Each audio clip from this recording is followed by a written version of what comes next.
Hello, my fellow fashion lovers. So wonderful to have you back. I hope you're doing well and that you're settled in comfortably, because today we are breaking down the Ashi Studio Fall Winter 2026-2027 show right here at Paris Fashion Week. And from the very first moments, one thing becomes immediately clear. Ashi is opening a brand new chapter in its history.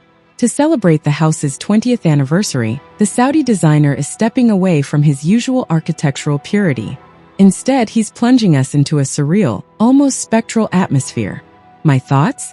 This is one of the boldest shifts the house has ever made, a fascinating aesthetic turn. It proves that after 2 decades, Ashi has nothing left to prove but still has everything to dare.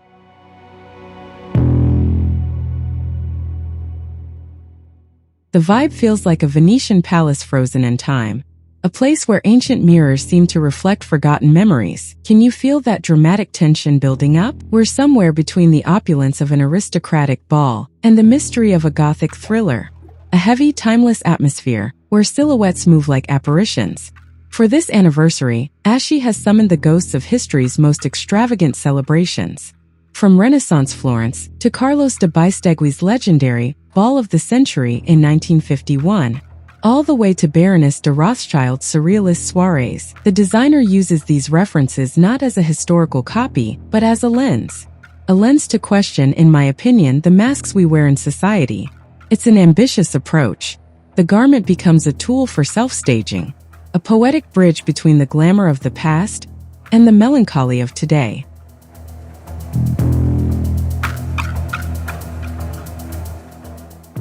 On the runway, the pace is deliberately slowed down, almost hypnotic. The models walk with an incredibly strong visual presence, a solemn stride that cleverly stops the silhouette from looking too relaxed or simply theatrical. And the most unexpected detail? The sound. With every single step, vintage dinner bells, attached right to the stiletto heels, echo through the space. This sonic accessory immediately redefines the atmosphere. It brings a fascinating narrative dimension to the overall posture. How is it even possible to make the rigid look so fluid? Everything seems to rely on a complex game of layering and trompe-l'oeil. Ashi gives the impression that each piece rests on an invisible architecture, a structure built around the idea of a secret, with hidden frameworks supporting improbable volumes. Do you feel it too? This disconnect between the apparent heaviness of the shapes and the lightness of their movement? The true mastery lies right there, in this ability to make extremely rigid volumes look strikingly mobile. In this house, secrets are the dress code. The palette shifts between a lacquered off-white, flashes of opaline, a patinated bronze, and an absolute black, rendered in a crafted Duchess satin that seems to literally absorb the light. The clash of textures is total. Rigid python sits alongside moving fringes, while an oyster-colored more fabric catches the light in a deeply expressive way. Each silhouette looks like it walked right out of a cabinet of curiosities. When you lean in a little closer to the pieces, that's when the collection fully embraces its surrealist heritage, and it does so with a sharp sense of irony. Ashi revives the spirit of Salvador Dali. One jacket features pockets filled with 3D-printed metal carafes and hand-blown opaline. Further down, lobster brooches and embroidered strawberry vines colonize the fabrics. And if we pause for a second on the micro-detail of the 6th look, we find an actual Venetian mirror embedded into the back of a strapless gown. Let's be honest, for an unexpected detail, that is a truly spectacular achievement, isn't it?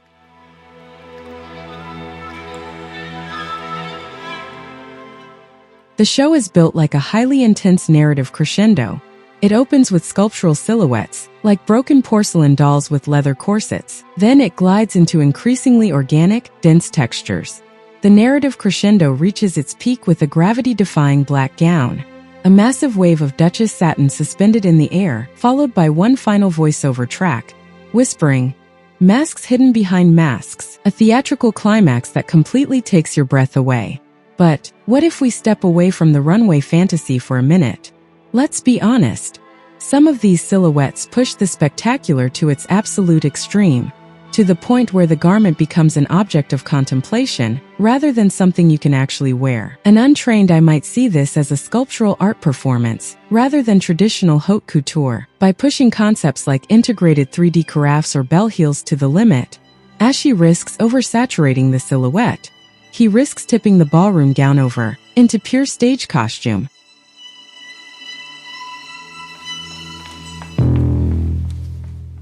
By appropriating the most unique worlds of surrealism, Ashi Studio is looking to affirm two things: the absolute dream of haute couture and the commercial longevity of the house.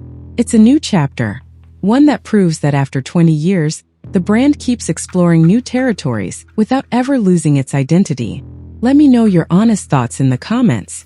Is this surrealist boldness with 3D carafes and sounding heels the future of haute couture? Or does it lean a bit too much into theatrical costume for you? I can't wait to read your perspective. Thank you so much for sharing this breakdown with me. Now for a quick piece of fashion history to sharpen your eye, remember that the lobster motif Ashi used here is a direct nod to the famous lobster dress. The one created in 1937 by Elsa Schiaparelli in collaboration with Salvador Dali. A perfect historical wink for this surrealist ball. I wish you an excellent time watching the rest of the show. Enjoy every single silhouette, and I will see you very soon for our next analysis.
mask.